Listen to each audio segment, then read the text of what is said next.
Buenos días. ¿Qué tal? ¿Cómo estás? Bien, muy contento. Estoy haciendo un montón de ecuaciones y estoy feliz. Ah, bien. Apasionante, seguro, los resultados que obtienes con estas Uy, ecuaciones. sí, sí, sí. Sí, sí, yo te aseguro yo que sí. Sí. ¿Y qué resultado obtenemos con esta luz durante tantas horas y durante una semana entera, los 7 días, con varias horas cada uno de los días, de lunes a domingo, a 0 euros? Bueno, lo primero que se tiene que entender es que esto sucede en el mercado mayorista. Este no es el precio que le llega a la gente en la factura de la luz, ¿vale? En el mercado mayorista se hace una subasta, esto lo hemos comentado en algún programa, se utiliza lo que se llama el sistema marginalista y entonces eso quiere decir que se paga la electricidad al precio de la tecnología más cara que entra en cada momento. Esencialmente, pues se dice, mira, hay esta demanda de electricidad, esto se hacen unas previsiones a un día con un día de anticipo y luego se hacen ajustes en función de la hora, del minuto hasta el momento preciso. Se evalúa cuánta electricidad se va a necesitar porque mantener la red eléctrica de alta tensión es bastante complejo.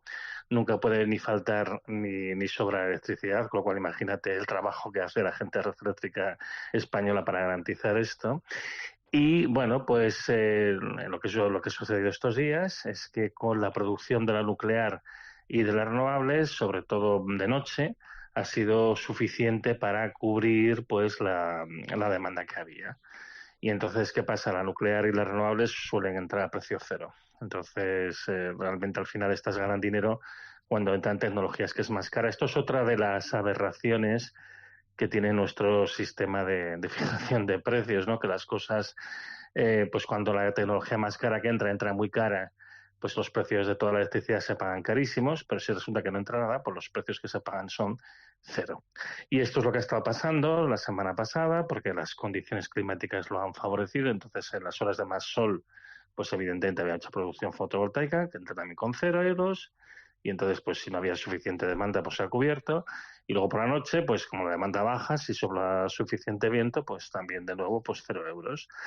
Y entonces, claro, lógicamente esto ha causado mucho malestar en las empresas, porque aunque, como digo, esto no se acaba de trasladar directamente al precio que paga el consumidor, depende del tipo de tarifa que tenga, porque tú tienes una serie de pagos fijos que tienen que ver en función de la potencia contratada y algunos impuestos que se fijan y demás. Lo que sí que es cierto es que aquellos consumidores que tengan una tarifa que se ajusta según el precio del mercado mayorista, pues sí que habrán visto, bueno, verán cuando llega la factura que se le ha reducido en aquellos días, aunque tenga que pagar estos costes fijos. Pero claro, el problema se plantea para las eléctricas, porque lo que sucede a las eléctricas es que ya se han hecho la inversión, ellas contaban con que tendríamos un mercado con unas ciertas características, no es así, y en este momento, pues claro, no están ganando dinero. Y bueno, ¿qué ha empezado a pasar? Que ha empezado a haber muchas protestas de las grandes compañías eléctricas porque además cada una de ellas pues está teniendo problemas de diversa consideración y lo más curioso de todo es que esta historia es para mí enormemente reminiscente de algo que yo ya he vivido, porque es un tema que yo seguí de cerca en su momento cuando se produjo es lo que pasó en Alemania hacia el año 2015-2016. Una situación muy semejante a la de España, una gran implantación de tecnologías de producción renovable conectadas a una red eléctrica de alta tensión para transporte a larga distancia, con una fijación de precios con el mismo modelo que el español, porque es igual para toda Europa, y con una demanda eléctrica que no es creciente, porque aquí hay dos ingredientes. Sí. Uno es el tema de, bueno, que hay en un momento dado un exceso de producción de electricidad, en otros momentos hay déficit, pero luego lo que resulta es que la demanda no está subiendo. Entonces aquí lo que uno se podría plantear es qué narices está pasando aquí, porque cada vez tenemos más potencia instalada en grandes parques renovables, pero resulta que el consumo de electricidad, tanto en España como en la Unión Europea, como en la OCDE, y ya lo hemos comentado muchas veces, está cayendo desde el año 2016, con altibajos, pero sigue una curva descendente, claramente descendente desde el año 2000, perdón, desde el año 2008, o sea, hace 16 años que está cayendo, o sea, que tampoco son noticias frescas. Y el último año pues ha seguido cayendo. Y ahora estamos llegando a un punto que esto le está haciendo bastante pupa, incluso las grandes eléctricas, ¿no? El otro día, pues, me parece que era Endesa, que reportaba pues una caída de los beneficios del 70 y muchos por ciento. Y luego tenemos Iberdrola, que resulta que ha llegado a un endeudamiento récord con todas las inversiones que ha hecho de 47.000 millones de euros. Entonces, claro, resulta que están empezando a ser penalizadas en bolsa porque se está viendo que, oye, esto de que las eléctricas sean rentables, pues ya no lo son tanto. Entonces, bueno, aquí, como digo, hay dos cuestiones que son importantes entender. Es por qué hemos llegado aquí y qué es lo que va a pasar a continuación, Exacto. fijándonos en el ejemplo de lo que pasó en Alemania, ¿no? Esa era mi siguiente pregunta. Y después de esto que pasó en Alemania, que nos decías 17 y 18, ¿de qué es lo que vino después? Bueno, pues lo que vino después, evidentemente, fueron cambios en el acceso a la red y cambios en la oferta de electricidad. Alemania hizo un despliegue espectacular, sobre todo en energía eólica, y lógicamente la fotovoltaica tiene menos impacto porque es un país más al norte y hay más variación de la insolación a lo largo del año y además los rayos de sol caen más oblicuos porque están en una altitud más alta, con lo cual tampoco dan el rendimiento que da en España. Y allí, sobre todo, lo que sí que hay es vientos más fuertes. Entonces, sobre todo, si uno mira un mapa de Alemania, es espectacular la cantidad de aerogeneradores que tienen desplegados cubriendo todo el territorio y una parte también del área del Mar del Norte, ¿no? Entonces, porque además, bueno, Alemania también eso se aprovecha de la electricidad que genera Dinamarca, porque sus redes eléctricas están integradas, igual que pasa con España y Portugal, ¿no? Que en la práctica son un único país a nivel eléctrico. Bueno, en el caso de Alemania lo que sucedió es que se empezó a limitar quién podía conectarse a la red para producir electricidad. Entonces, básicamente lo que se produjo fue un parón del despliegue renovable, por una parte. Por otra parte, lo que hicieron fue interconectarse más fuertemente con Escandinavia, con Noruega y con Suecia, que son países que tienen una gran capacidad hidroeléctrica, porque eso también es otro problema que viene asociado a esto, y es la necesidad de tener algún sistema que te permita estabilizar tu red, porque claro, a veces sopla mucho, a veces sopla poco, y en los momentos de interín que estás cambiando de un régimen a otro, alguien tiene que responder rápidamente porque no puedes permitir ni que la potencia caiga muy rápidamente ni que suba muy rápidamente. Y esto se hace compensándolo con hidroelectricidad o con centrales de gas de ciclo combinado. Claro, en España no tenemos la opción de interconectarnos a países tan fuertemente hidroeléctricos como es el caso de Noruega o de Suecia, con lo cual aquí habrá que tirar siempre de gas natural, ¿no? Y al final, como digo, pues lo que se hace es una restricción de las nuevas conexiones y se hace un plan un poco pues para ir manteniendo un poco a raya todas estas instalaciones, diciendo quién entra y quién no entra, básicamente limitando el mercado para que haya mercado, porque es que si no, no hay mercado, ¿vale? Esto en el largo plazo, ¿a qué ha llevado? Pues a que Alemania, que había ido progresivamente cerrando sobre todo centrales nucleares y un poquito centrales de carbón, pues ahora empieza a reabrir centrales de carbón, porque además también tenemos el problema de acceso al gas, con lo cual, pues lo que ha hecho al final es que Alemania haya puesto básicamente la marcha atrás. ¿Por qué? Pues porque si no, no hay mercado eléctrico que valga. Entonces, ¿qué va a pasar en España? Pues lo mismo. Lo que va a Claro, ¿qué pasar vamos es a hacer que, aquí? Porque precisamente aquí estamos ahora con el boom, ¿no? Del despliegue renovable. ¿Hay que hacer parón o no? bueno, va a haber un parón inevitablemente. De hecho, Sí. Iberdrola ya con sus malos resultados de endeudamiento, pues ya ha dado a entender que no va a mantener sus inversiones en energías renovables. Además, hay una cosa que, digamos, viene bien en este momento, y es que una parte importante del parque eólico español ya está muy envejecido, porque en España se hicieron los deberes en su momento, por más que se diga, y a principios del siglo XXI se instalaron un montón de parques eólicos, eran aerogeneradores más pequeños, de menos potencia, pero bueno, por lo menos estos no se rompían, ¿no?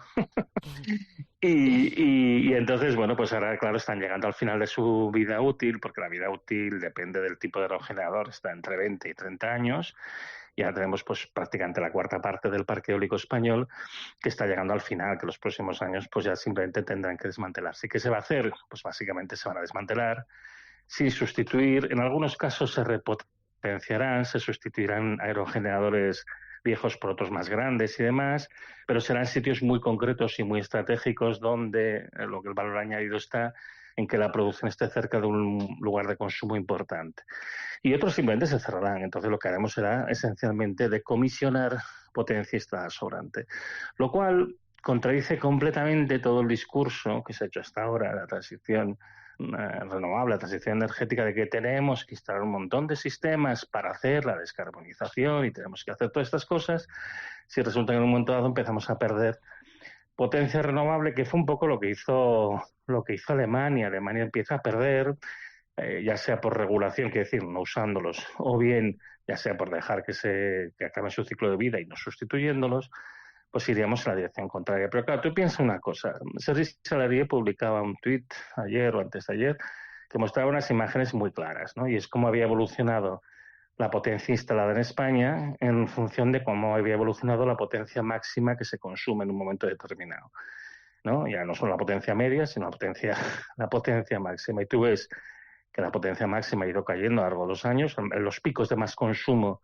pues habíamos pasado de 45 gigavatios en el año 2008 pues a los 40 que estamos ahora, ¿vale? Y el consumo medio, que básicamente damos una idea de la energía consumida, pues ha pasado de 32 a 28, que es lo que se consume ahora.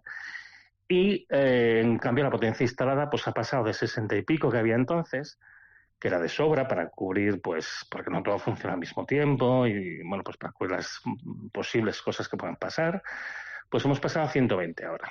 Bien, es verdad que al recurrir a más tecnología renovable es necesario aumentar la potencia porque la energía renovable tiene menos factor de carga, que se dice, menos disponibilidad, ¿no? Es más veces las veces que no está disponible. Por ejemplo, de noche, pues lógicamente no hay fotovoltaica, no siempre sopla el viento y demás. Pero, hombre, hemos llegado a una sobrecapacidad exageradísima que es 3 veces el consumo máximo puntual y 4 veces, más de 4 veces, el consumo medio. Entonces, claro, ahora tenemos un problema muy serio, ¿no? Que es muy difícil conseguir hacer un negocio en un entorno así. Entonces, bueno, siempre se insiste que la manera de arreglar esto es vamos a instalar sistemas de almacenamiento a una escala muy masiva, de manera que cuando las renovables producen de más, pues lo guardamos, cuando luego no producen y se necesitan, y el precio de la luz en esos momentos se va por las nubes, porque a lo mejor cogemos tecnologías muy caras, pues entonces aprovechamos ese almacenado, ¿no? para tirar adelante. ¿Qué sucede? Bueno, pues que es inviable, porque ¿Se cuando puede tú empiezas a hacer acumular? ¿No se puede escala, acumular? se puede acumular, pero no en la cantidad que se necesita. Es que este es Sí. el problema. Al final es un problema siempre de escala. El consumo de energía es grandioso. Piensa que estamos hablando de gigavatios. Yo creo que la gente no es consciente de lo que representa un gigavatio. O sea, estás hablando de... Porque además eso es una potencia, es decir, es energía consumida por segundo. Entonces, son cantidades de energía absolutamente colosales. ¿Qué sucede? Que cuando empiezas a dimensionar lo que haría falta para poder compensar estas diferencias entre lo que se produce más en determinados momentos y demás, pues te encuentras que las instalaciones son grandiosas y no hay materiales suficientes o los costes serían elevadísimos, ni hay posibles presas reversibles con capacidad suficiente de almacenamiento de agua y más en una situación de sequía, como para poder compensar todo esto. Entonces, bueno, realmente no es realista pensar en que se va a poder instalar algo en plan de almacenamiento para compensar. Hay que intentar producir en función de lo que se consume. ¿Y cuál es la queja de todas estas empresas? Es que hay que consumir más electricidad. Y yo digo que el objetivo no era ser más eficiente. Sí. Entonces, claro, todo, cuando empieza a ir en contra del negocio, pues entonces lo empezamos a ver de una manera diferente. Lo triste de todo esto, Cristina, es que esto pasó en Alemania en el 16, pasó en Australia en el 20 y pasó en China en el 21. Y no hemos aprendido nada. Esto es como con la COVID. Cuando tenían los italianos es que los italianos son tontos, ¿no? Pues bueno, pues vale, pues ahora tenemos nosotros aquí. Y me temo que se va a resolver de la misma manera y va a ser muy difícil dos cosas. Una, justificar el discurso que estamos haciendo la transición si empezamos a cerrar instalaciones de producción de energía renovable de facto o administrativamente. Y luego, bueno, pues al final, pues esto, ¿qué va a pasar con toda la burbuja que se ha montado? Porque hay unas inversiones colosales que se van a quedar sin rendimiento. Es que la gente ha invertido muchísimo dinero y no se va a poder rentabilizar. Y todo esto se ha hecho gracias a los fondos Next Generation y entonces podemos ver quiebras colosales. No, nos hemos metido en un embolado muy importante por algo que se sabía era previsible y lo peor del caso, hay mucha gente que todavía sigue empujando en esta dirección cuando lo que habría que hacer es algo que no se hizo de buen principio y es lo que siempre se tiene que haber hecho, planificar.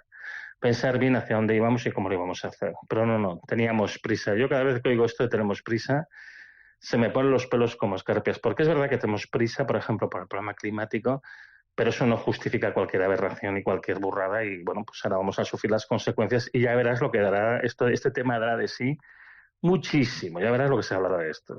Lo seguiremos hablando y comentando las prisas que son malas consejeras. Antonio Turiel, doctor en física teórica, investigador del CSIC, como siempre, muchísimas gracias por explicarnos lo que está pasando.